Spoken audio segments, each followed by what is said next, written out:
As entrepreneurs, we all have a reason why we chose to leave our 9 to 5 for an 8 a.m. to 10 p.m. I'm here to capture those stories of why we all hustle and grind for our companies.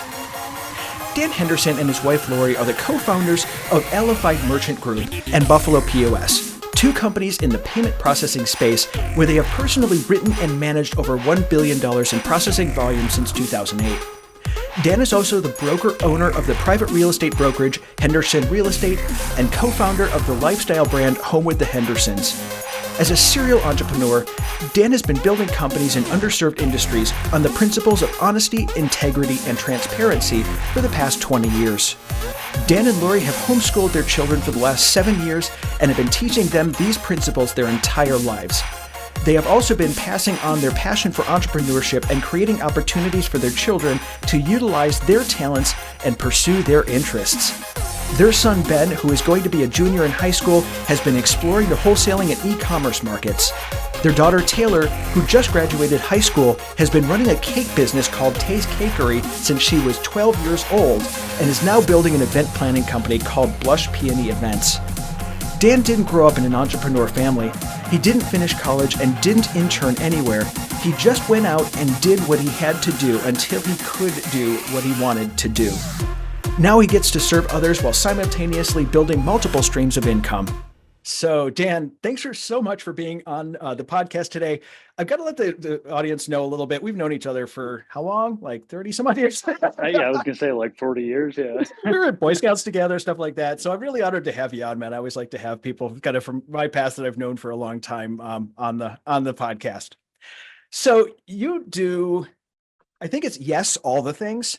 Yes, you do a lot of different things. Yeah. Right. So what is your ninja skill? Like, what are you good at? What do you do? Well, multitasking, obviously, as far as, gosh, I don't even know how I would put it into words. What I do well, a lot, work-wise, finding a balance, helping people. I mean, that's always been my big passion, but as far as career and business-wise, we own companies in different industries, so there's quite a bit that we do. Yeah, so it's basically like a real estate company. You've got a bunch of other things going on too. Yeah. Correct. Yeah, lots of stuff.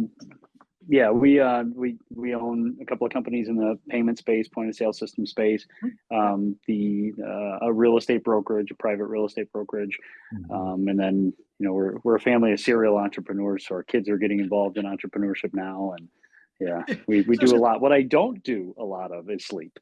Yes, because that's kind of how we roll, isn't it? Correct. Exactly. We'll get enough rest when we're dead. Exactly. It's no fun sleeping. It's no fun. We're not getting anything done. We're not building productive stuff. That's right. Yeah, exactly. And that's what we do as entrepreneurs, as guys. We build. That's our thing. We build different stuff. Yeah. Yeah. So it's just a grown-up version of Legos. Exactly. I like that. I'm going to use that in the future. That's great. Absolutely. So now, tell me about how you got into the entrepreneur space, because we all have that thing that we did where it's just like, I reject your reality and I substitute my own, and I just want to go out and do something different.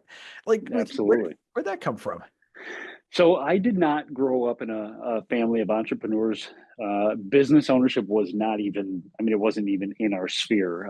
Dad was a policeman, mom was a nurse. Like, we were the furthest thing from it. We were always encouraged, either go get a town job or go into the military. And I had actually gotten a town job when I was, I think I was only like 19 or 20 years old. And I had been introduced to the business and sales world through a friend, another friend of mine. And all of a sudden it was like this new concept. Like, what do you mean that I can sell stuff and make more money than just what my paycheck says? And what do you mean I can set my own hours and I can go out and help people and things like that? And I'll never forget, I was actually at the town and I was complaining to my boss about how inefficient things were running, and just, it was like financially stupid. And he put his arm around me and he said, "Get used to it, kid. You got 20 more years of this."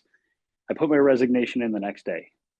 I was like, this is not how I was built. I can't do 20 more years of the same mundane thing over and over. And it wasn't even 9 to 5 at that time. It was like 3:30 to midnight. Like, it was even worse. And then I just started, I started pursuing how to do something other than just a rank and file job. And I had gotten involved in a direct sales company, and then fell into a family business, construction business. Then we launched our own construction business in the mid 2000s. And then the crash of '08 came. And we had owned a residential painting company at the time. And we carried a 10-week backlog year round, which was awesome for a young company at that time. And then we lost all of our work in 7 days.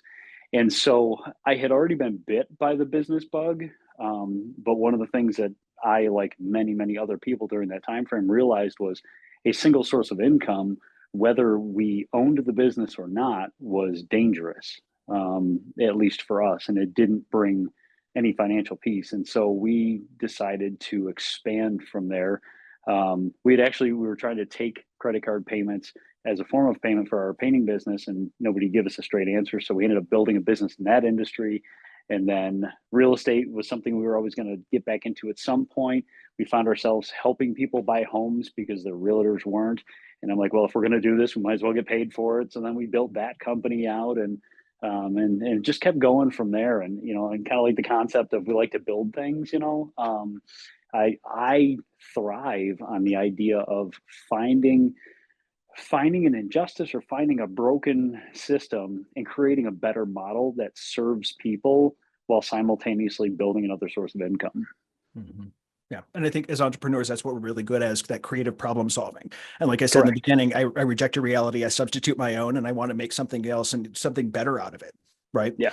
Yeah. So how did you get into payment processing? Because I know that's kind of an interesting. Yeah. What's the story behind doing, like, was that just, I just want to get something better, I don't like fees?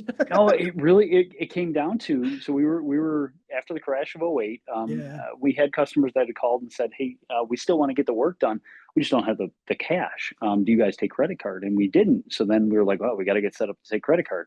So we went to local banks. We went online looking for a company to sign up and be able to take credit cards as a form of payment. And nobody would give us a straight answer on what it cost. They were all like, oh, it's thousands of dollars for a machine, and just sign here and don't worry about it. And it didn't sit right. Nobody would explain it using things like math. And so I told my wife, I said, why don't we sign up with a company to be able to sell the service? This way we can sign up our own painting company. At least we know what we're paying. We're not going to lie to ourselves. So we did. And as we were still kind of struggling through that financial devastation of the crash of '08, we were reaching out to friends and family that owned businesses, and we were finding that nobody had a clue what they were paying in fees. Everybody was paying too much, and we ended up accidentally building a book of business in that industry. So to a point where we ended up liquidating and selling off the painting business and just going full time into that. And then we were pioneering this brand new concept to the payment industry. We called it honesty. Nobody ever heard of it. It was crazy. And so about a year into it, my accountant came to me and said, hey, I need you to write a debt collection agency. And I said, well, Mike, our processor doesn't do debt collection. He said, well, then find one that does. And so then we pioneered the second concept. We took the broker model, like you'd have an insurance broker or mortgage broker, and we built that out in the payment industry, where we had multiple processors and multiple tech partners. This way we had a solution for every business type. Again, it wasn't a common model, but as a result has allowed us to build a book of business and personally write and manage over $1 billion in processing volume in the last 15 years. Mm-hmm. And this was before like Stripe and all of these other processors were out there that had really straightforward models. It was a completely different world at that point. Oh yeah, it was boots to the ground. There really was not much internet, certainly not for this industry. And yeah, I was joking, say we were pioneering mobile payments before it was cool. Like Stripe and Square weren't even a thing yet, and we were out there pushing it. We've always tried to stay ahead of the trend. So exactly, but it's kind of something good as business people are really good about. Just here's a problem, let's just try to fix it, and it was a great way to fix it. And now, look, you did something right, because everyone else is copying you now, man. Right? right, exactly. Yeah. They're like, hey, they're doing it, let's do it too. So let's do it too. So now we got to stay ahead of the trend again. Exactly, get something novel. Yeah, exactly. Yep. Yeah. So you went from that, you went into real estate. So I've heard a number of people have said, I want to do it better. There's a couple of realtors in the area, and one of them had said, I just did it because I had a really bad experience and I wanted to do real estate differently. How did that transpire? So you've had the painting business, and then you went into that, and now you're into this, Correct. Yeah. So similar thing. It was 2016 or 17, must have been 17.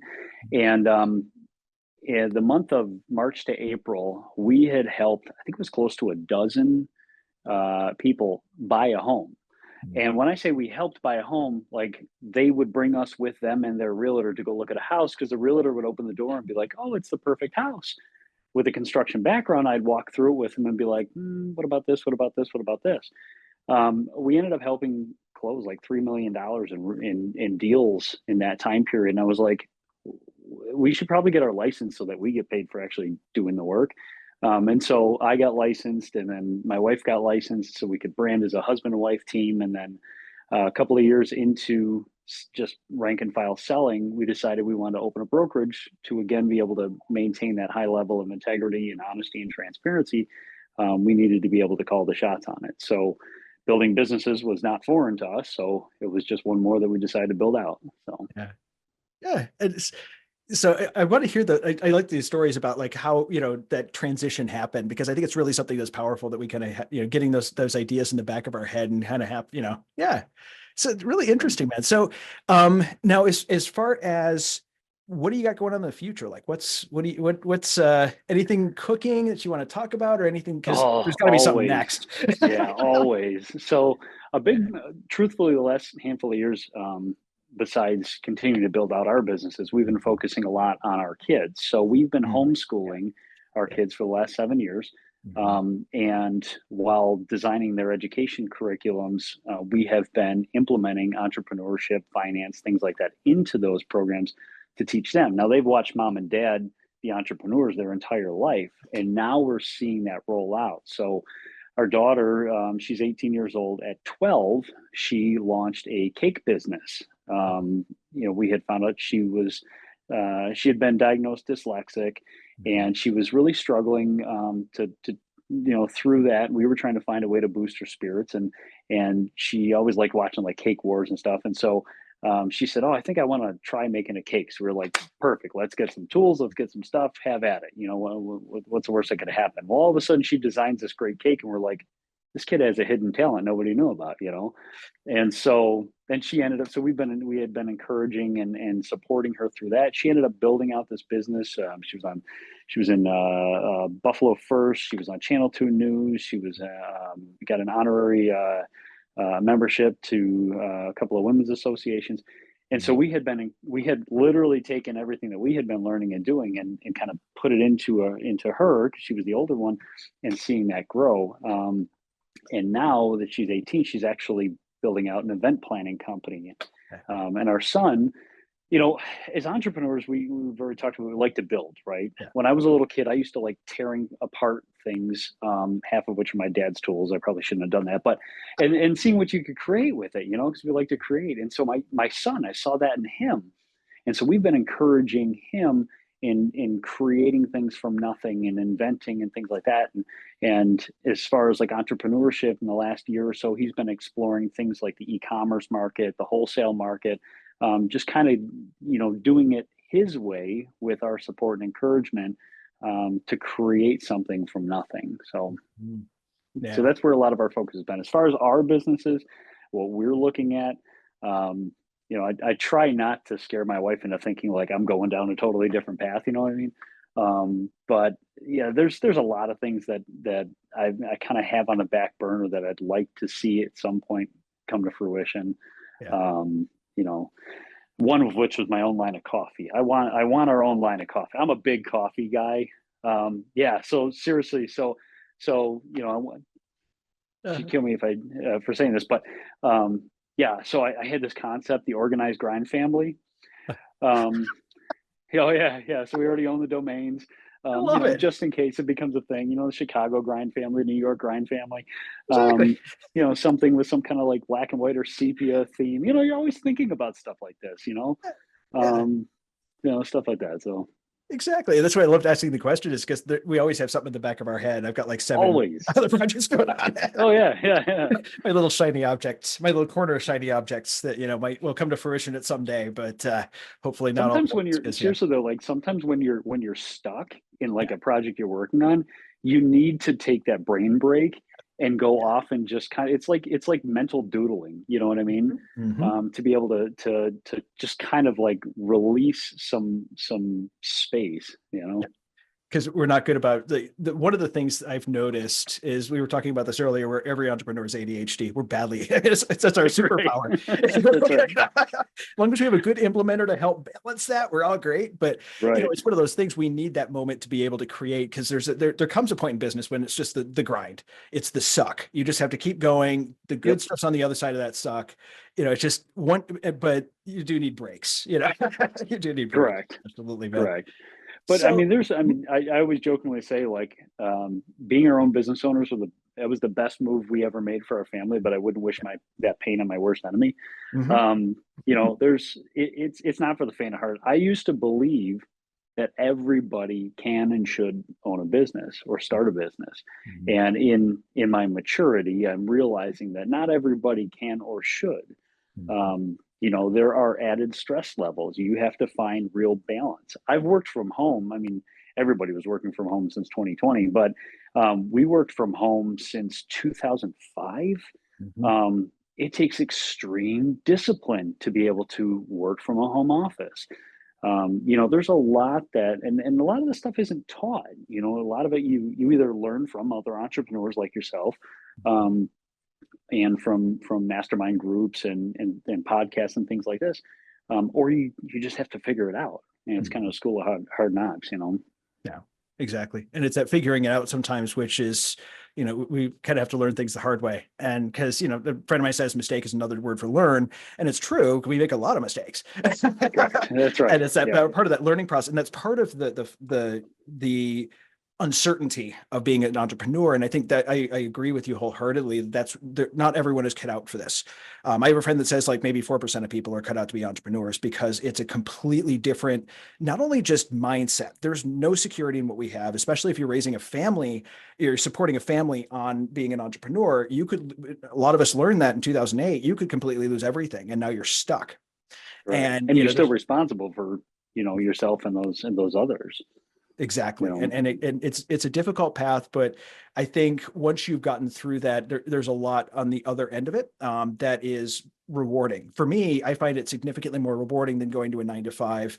That stability, the reward that I get from knowing that I can figure things out, knowing that I can make my own destiny, knowing I can do all these really cool things in my shiny objects corner, doing that is by far better than the stability of a 9 to 5. And so Correct. yeah, I love that part of things.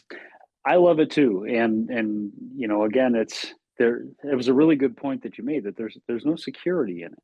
Mhm. There's no guarantees in it. I Mhm. mean, most businesses fail within the first 3 to 5 years. Big part of that is a lack of guidance, Mhm. which is where stuff like this is really, really important. But at the end of the day, you become your greatest asset. And if your asset ain't at work, you ain't making any money.